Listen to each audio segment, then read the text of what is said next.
Hi， 我係堅叔，歡迎返到癌友茶記，入嚟坐低斟杯茶先。今日堅叔同你慢慢傾。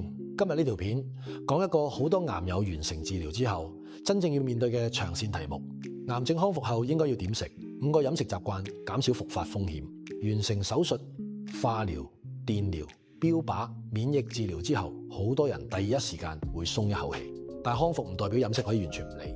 癌症康復後，身體進入另一個階段，修復、恢復體力、維持肌肉、控制體重、減少慢性炎症，同埋要建立一套可以長期做落去嘅生活模式。呢條片唔係講啲咩神奇食物，唔係講邊一款菜可以預防復發。正式開始影片之前，有個廣告時間。睇緊堅叔嘅你哋都係想了解癌症周邊資訊，正經歷緊治療中嘅你哋，有冇睇緊一啲方法係全天然又可以抑制到癌指數，同時仲可以減輕到治療中辛苦嘅副作用？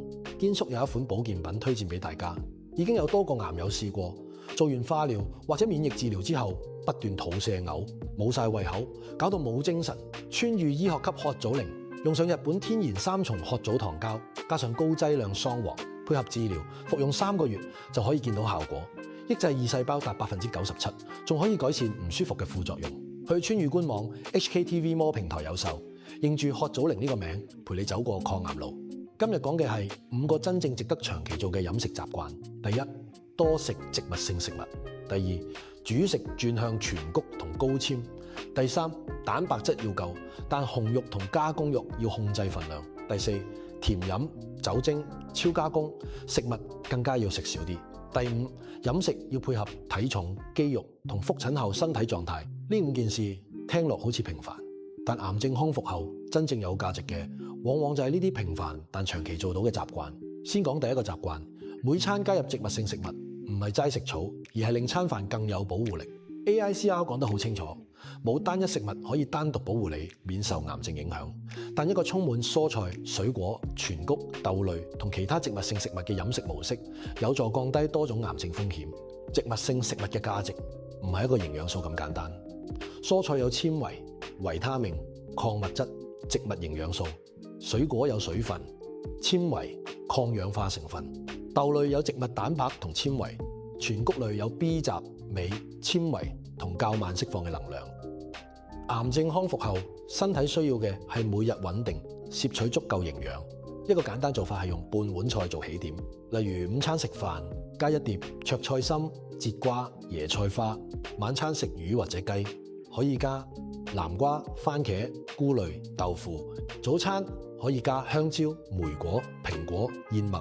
唔需要每餐都好完美，但要令植物性食物成為日常，而唔係偶然諗起先食。對香港人嚟講，最實際嘅食法係茶記食飯，叫少汁加碟菜；二懵飯至少人渣，揀蔬菜或者豆腐；打邊爐唔好淨係肥牛丸類，食咗菜、菇同豆腐先。屋企煮飯煲湯，除咗淨係飲湯，入面嘅紅蘿蔔、粟米、節瓜、瘦肉都應該食埋。植物性食物唔係變素食者，真正目標係每日盡量接觸顏色多啲、纖維多啲、加工少啲。第二個習慣，主食唔好戒晒，要慢慢轉向全穀、高纖、穩定血糖嘅選擇。好多癌友康復後好驚糖同碳水，但主食本身唔係敵人。飯、麵、薯仔、番薯、燕麥係身體能量來源，重點係選擇同份量。AICR 同 WCRF 相關建議都強調，全穀、蔬菜、水果、豆類應該成為日常飲食重要部分。NCR 亦有 WCRF、AICR 建議評分框架，當中包括保持健康體重、保持活動、進食富含全穀、蔬果、豆類嘅飲食，限制快餐、紅肉、加工肉、含糖飲品同酒精等方向。全穀同精製澱粉最大分別在於纖維同營養保留。糙米、紅米、燕麥、全麥、麵包、番薯、粟米、豆類通常纖維較高，飽肚感較好，對腸道健康同體重管理都有幫助。康復後，如果胃口已經恢復，可以逐步做3個調整。第一，白飯唔使即刻戒，可以先1/3轉糙米或者紅米。第二，早餐由甜麵包轉燕麥、雞蛋、全麥多士。第三，下午茶由餅乾、蛋糕轉番薯、粟米、無糖、乳酪加水果。特別係大腸癌康復者，纖維同全穀更加值得重視。AICR 提到，較健康嘅飲食包括以全穀代替精製穀物，限制紅肉至每星期3份，避免加工肉。AICR 亦建議紅肉限制在每星期18安士熟重，即大約510克熟肉。但堅叔講得實際啲，如果你啱啱完成治療，腸胃仍然好敏感，或者一食高纖就肚瀉、脹氣，就唔需要一下子轉全糙米，可以由軟身易消化嘅開始先，再慢慢加纖維。康復飲食唔係一日變健康達人，而係按身體反應逐步重建。第三個習慣，蛋白質要夠，但紅肉同加工肉要識得分。癌症治療後，好多人體重跌、肌肉流失、容易攰，康復期要恢復體力，蛋白質好重要。蛋白質幫助修復組織、維持肌肉、支持免疫系統同日常活動能力。常見優質蛋白質包括魚、雞、蛋、豆類、海鮮、瘦肉、乳製品、乳酪。康復後唔需要逢肉都怕，亦唔需要只食菜唔食蛋白質，但要分清楚三類肉。第一類係魚、雞、蛋、豆腐、豆類，呢啲可以作為日常主要蛋白質來源。第二類係紅肉，例如牛、豬、羊，要控制分量。第三類係加工肉，例如香腸、午餐肉、煙肉、火腿、臘腸、燒味加工製品，要盡量少食。加工肉係特別需要注意嘅一類。AICR 同多個癌症預防建議都長期提醒要避免或盡量少食加工肉，原因係加工肉同大腸癌風險有較明確關聯。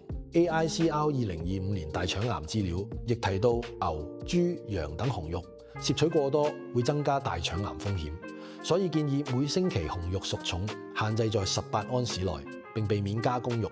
香港人最容易中招嘅加工肉唔一定係西式熱狗、午餐肉、公仔麵、腸仔蛋、煙肉、三文治、火腿通粉、臘腸飯、燒腸、加工丸類，全部都係常見來源。實際做法可以係早餐少食，火腿通粉、多轉雞蛋、吞拿魚、豆腐、鮮牛肉少量；午餐兩兩、飯條、揀臘腸、腸仔、炸肉，多揀蒸魚、雞肉、豆腐、蛋；晚餐打邊爐，減少丸類、腸仔、煙肉卷，多放魚片、豆腐、菇、菜。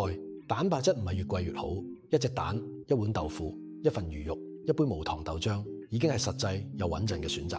第四個習慣，甜飲、酒精、超加工食物要減，因為佢哋最容易長期拉低整體健康。癌症康復後，飲食唔係只睇有冇抗癌成分，亦要睇邊啲食物長期令身體負擔增加。甜飲係第一個要處理嘅位置，含糖汽水、手搖飲、果汁飲品、加糖咖啡、加糖奶茶，容易提供大量熱量，但飽肚感低。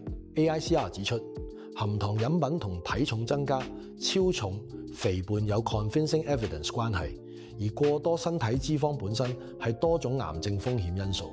康復後唔需要完全唔飲有味飲品，但可以有策略地減，例如全糖轉少甜、少甜轉走甜、汽水轉梳打水、果汁轉原個水果，每日甜1星期1至2次。酒精係第二個重點。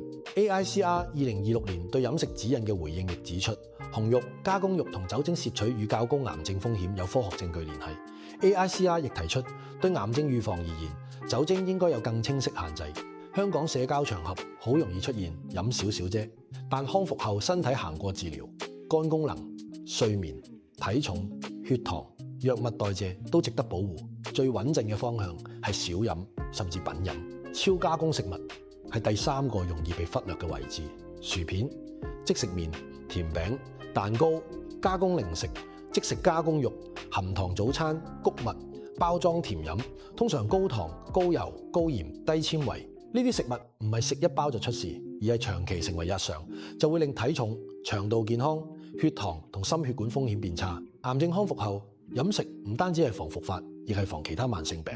American Cancer Society 指出，健康飲食同活動習慣除了可能降低癌症復發或新癌症形成機會，亦可降低心臟病、中風、糖尿病等風險，改善整體健康。第5個習慣，飲食要配合體重、肌肉同覆診狀態，唔係盲目愈清淡愈好。好多癌症康復者有2個極端，一種係治療後胃口恢復，體重慢慢上升，甜食、外賣、宵夜回來，腰圍增加；另一種係治療後仍然食得少，體重低，肌肉少，容易攰，但因為怕復發，愈食愈清淡，結果更冇力。兩種情況食法唔同。如果康復後體重過高、腰圍增加，重點係控制總熱量、減甜飲、減油炸、減加工肉、增加蔬菜全穀，建立運動習慣，唔係捱餓，而係將飲食質素提高。如果康復後體重過低、肌肉流失，重點就唔係一味少油少糖，要確保每餐有蛋白質同足夠能量，例如粥加蛋同魚片、麵加雞肉同豆腐、飯配蒸魚加菜。早餐加乳酪、燕麥、蛋，有需要時可以用營養補充飲品，或者請營養師幫手。癌症康復後體重管理唔係只睇磅數、肌肉量、腰圍、精神狀態、活動能力、血糖、膽固醇、肝腎功能，都係長期健康一部分。American Cancer Society 2022年癌症康復者營養與體能活動指引指出，現時所有癌症合計的5年相對存活率約68%。美國已有超過1690萬癌症康復者。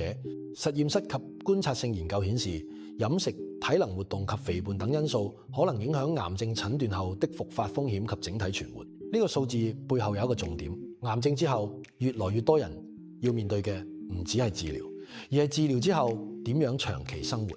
飲食習慣唔需要做到完美，真正重要係可持續。堅叔建議用1日3餐基本盤去做。早餐1份蛋白質，例如雞蛋、無糖豆漿、乳酪、吞拿魚；1份主食，例如燕麥、全麥、多士、番薯、粥；加份水果。午餐飯或者粉麵可以食，但份量穩定。加1份蛋白質，例如魚、雞、豆腐、蛋；加至少1份蔬菜，少汁、少炸、少加工肉。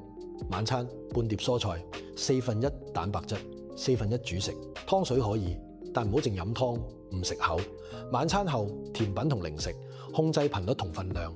如果外出食飯，可以用3個選擇改善：少甜飲、加菜、加工肉減半。呢3樣唔浮誇，但係做得耐影響好大。最後幫大家整理今日5個習慣。第一，植物性食物要成為每餐一部分，蔬菜、水果、豆類、菇類、全穀唔係裝飾，係康復後飲食核心。第二，主食唔好戒晒，要逐步轉向全穀同高纖。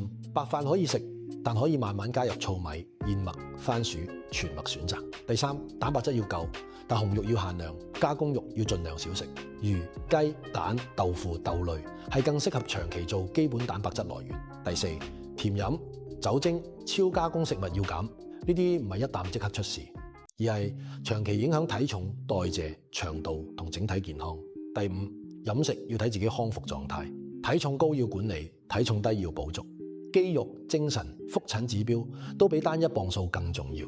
堅叔最後想講一句：癌症康復後，飲食唔係靠一款神奇食物防復法，係靠每日重複做對少少，慢慢將身體底盤養返穩。一餐有菜，一日少一杯甜飲，一星期少幾次加工肉，多行幾步，多煮一餐。呢啲細節唔吸睛，但最有用。康復後嘅飲食唔係懲罰自己，係俾身體一個更穩定、更有力、更長線嘅生活方式。想繼續用香港人方式聽癌症飲食同治療資訊，記得訂閱癌友茶記。我係堅叔，記得 comment、like、share。我哋下集見。